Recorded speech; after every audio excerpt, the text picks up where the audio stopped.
अस्सलाम वालेकुम नाज़रीन मोहतरम, मैं उमर फारूक हूं और आप मेरा यूट्यूब चैनल उमर स्पीक्स देख रहे हैं। नाज़रीन मोहतरम, यूक्रेन और रूस जंग अब तीसरी आलमी जंग की सूरत हाल इख्तियार करती नजर आ रही है। हालात पहले से ज्यादा खतरनाक और भयानक हैं। ब्लॉक्स बनने लगे हैं जैसा कि दूसरी आलमी जंग में हुआ था। और इससे पहले यूक्रेन सिर्फ अकेला रूसी फौज का मुकाबला कर रहा था और अमेरिका, दीगर यूरोपीय ममालिक और नेटो ममालिक ने, तमाम वेस्टर्न अलाइज ने यूक्रेन का साथ देने से इनकार कर दिया था। उन्होंने कहा था हम रूस के खिलाफ नहीं लड़ सकते, लेकिन अब हालात मुख्तलिफ हैं।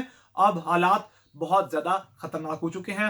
Netherlands, Germany, America, Belgium, France, NATO, अब ये वो ममालिक है जिन्होंने अब यूक्रेन का साथ देने का ऐलान किया है। अब फौजी इमदाद भी भेजी जाएगी, अरबों डॉलर्स भी भेजे जाएंगे और असलहा भी भेजा जाएगा, जो कि बहुत ज्यादा हलाकत खेज साबित हो सकता है। ये अमेरिका और जर्मनी का कहना है कि हम अब वो असला यूक्रेन को देंगे जो कि रूसी फौज के लिए फ्रंट लाइन पर इस्तेमाल होते हुए काफी ज्यादा हलाकत खेज हो सकता है। इसी तरह रूस के साथ कौन से मुल्क हैं? चीन, शुमाली कोरिया, सीरिया और हौसी बागी, बेलारूस और चीचनिया। चीचनिया वो आखिरी मुल्क है जिसने अब रूस के साथ खड़े होकर यूक्रेन के खिलाफ लड़ने का ऐलान किया है। और इसी तरह अब दोनों तरफ ब्लॉक्स बनना शुरू हो गए हैं। यूरोपीय मालिक भी अब, नेटो मालिक और दीगर वेस्टर्न मालिक भी अब यूक्रेन के साथ खड़े हो रहे हैं। तो दूसरी जानिब रूस के जो उसके हिमायती मालिक थे जो कि इस हमले की हिमायत कर रहे थे, उन्होंने भी रूस की हिमायत का ऐलान कर दिया। और नाज़रीन मोहतरम, हालात यही हैं। मजीद अपडेट्स क्या है, ताज़ा तरीन सूरत हाल क्या है, कितनी हलाकतें हुई हैं अब तक, यूक्रेन के कितने फौजी मार चुके हैं, रूस के कितने तैयार, कितने फौजी हलाक हो चुके हैं और इस वक्त रूसी फौज यूक्रेन के अंदर कहां पहुंची है, ये तमाम तफसीलात आपके साथ शेयर करेंगे। लेकिन उससे पहले मेरी आपसे रिक्वेस्ट है, अगर आपने मेरा चैनल सब्सक्राइब नहीं किया तो प्लीज मेरे चैनल को सब्सक्राइब कर लीजिए, बेल आइकन पर क्लिक कीजिए और वीडियो को ज्यादा से ज्यादा शेयर कीजिए। नाज़रीन मोहतरम, इससे पहले जब यूक्रेनी फौजें रूसी पार्लियामेंट से 9 किलोमीटर दूर थी और कैफ यानी कि जो किसी कीव भी कहा जाता है, यूक्रेन का दारुल हुकूमत है, उसके अंदर दाखिल हो चुकी थी। स्ट्रीट फाइट्स का आगाज हो चुका था। बहुत ज्यादा यूक्रेन के जो कैपिटल था उसके हालात खराब थे। तब यूक्रेनी सदर ने हार मानते हुए रूस के जो सदर पुतिन थे उनसे कहा था कि हम आपसे मुज़ाकरात के लिए तैयार हैं। लेकिन हालात ने पांसा पलटा और अब यूक्रेन के जो सदर थे उन्होंने मुज़ाकरात से इनकार कर दिया। और उसके बाद अब जो सदर पुतिन है उन्होंने कहा कि दोबारा पेशकदमी शुरू की जाए और पहले से ज्यादा ताकत के साथ हमले शुरू किए जाएं पूरे यूक्रेन के अंदर। इससे पहले जो यूक्रेन का दारुल हुकूमत था कि उसके अंदर बैलिस्टिक और क्रूज मिसाइल बरसाए जा रहे थे, लेकिन अब यू टर्न लिया है यूक्रेन के सदर ने और उसके बाद अब उन्होंने ऐलान किया है कि हम पूरी ताकत से पेशकदमी करेंगे, पूरी ताकत से हमला करेंगे। नाज़रीन मोहतरम, इस वक्त इमदाद की बात की जाए तो जर्मनी ने अपनी बहुत देरीना पॉलिसी से यू टर्न लेते हुए, इसकी जर्मनी की पॉलिसी थी कि कोई भी कॉन्फ्लिक्ट जोन होगा, कोई भी जंग ज़्यादा इलाका होगा, वहां हम अपनी इमदाद भी नहीं भेजेंगे, फौज भी नहीं भेजेंगे। लेकिन जर्मनी ने बहुत बड़ा यू टर्न लिया है। सबसे पहले यू टर्न लेते हुए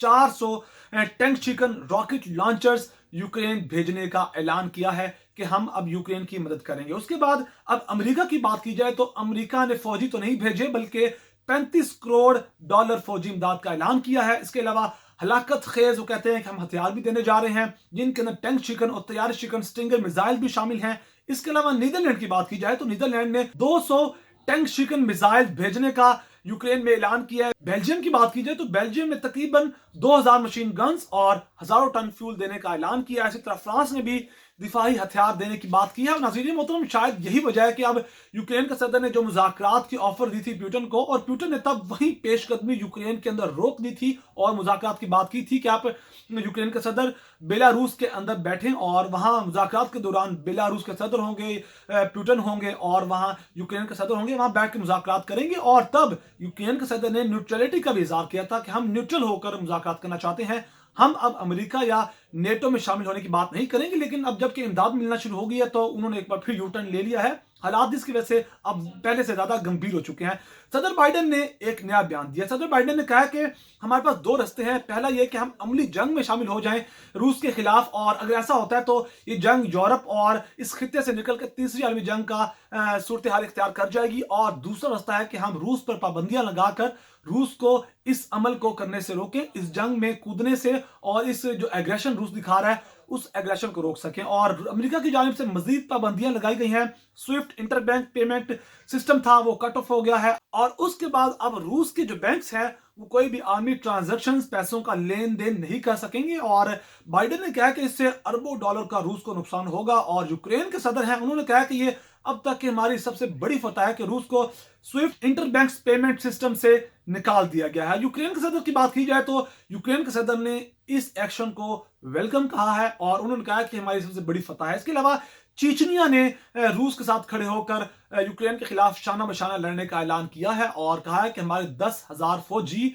अब रूस के फौजियों के साथ खड़े होंगे और यूक्रेन के खिलाफ लड़ेंगे। और इंटरेस्टिंग बात यह है कि जो चीचनिया के सदर हैं वो अपने आप को प्यूटन का फुट सोल्जर भी कहते हैं, यानी कि वो इस कदर रूस के साथ मिले हुए हैं। और अब बात करेंगे यूक्रेन के अंदर कितनी हलाकतें हुई हैं। यूक्रेनी वजारत सेहत के मुताबिक यूक्रेन के अंदर अब तक तकरीबन 198 लोग हलाक हो चुके हैं, तकरीबन 1000 से ज्यादा जख्मी हो चुके हैं। नाज़रीन मोहतरम, यही तमाम तफसीलात थी जो आपके साथ शेयर करना थी। अगर आपको मेरी वीडियो पसंद आई तो प्लीज मेरे चैनल को सब्सक्राइब कर लीजिए, बेल आइकन पे क्लिक कीजिए और वीडियो को ज्यादा से ज्यादा शेयर कीजिए। अपना बहुत सारा ख्याल रखेगा, हमें दुआ में याद रखेगा। अल्लाह ने के बाद।